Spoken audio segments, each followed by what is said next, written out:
Hey guys, today I'm going to show you how to run requires on Voice Script Builder. This is a way to make scripts less laggy. So let's begin. So what you mainly got to do first, you gotta create a module script. That is the core. So after that, you rename module script to main module.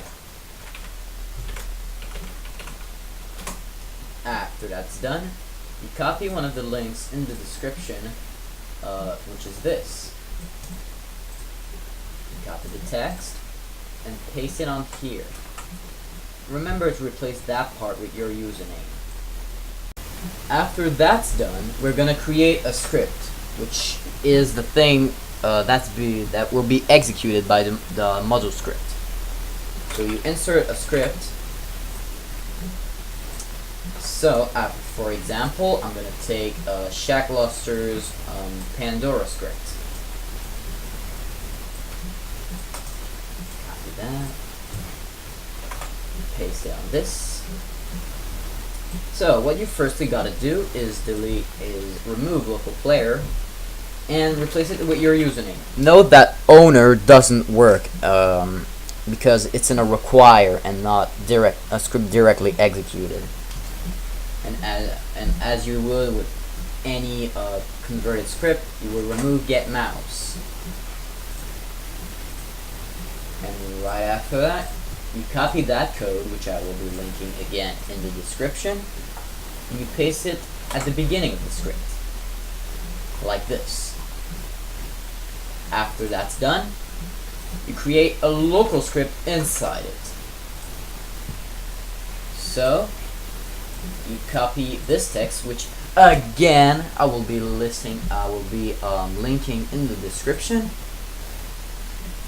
and in the local script you paste that code.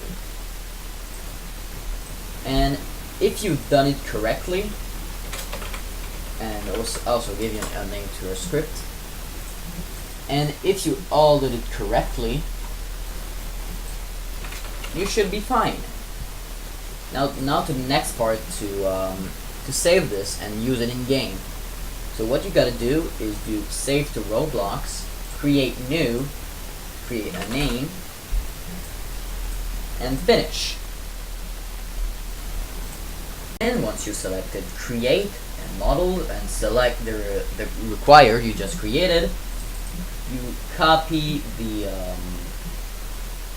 ID and then join void SB. And once you're in game, you do c/require open brackets, paste the ID, close bracket, and 2 other brackets. Once that's done, you will see running script 1. So don't mind fucking Anoxin, I just did it for a test, I swear. Once that's done, you say the prefix and the name of the script in question. It didn't work as intended, but still works. So there you go. Be sure to subscribe.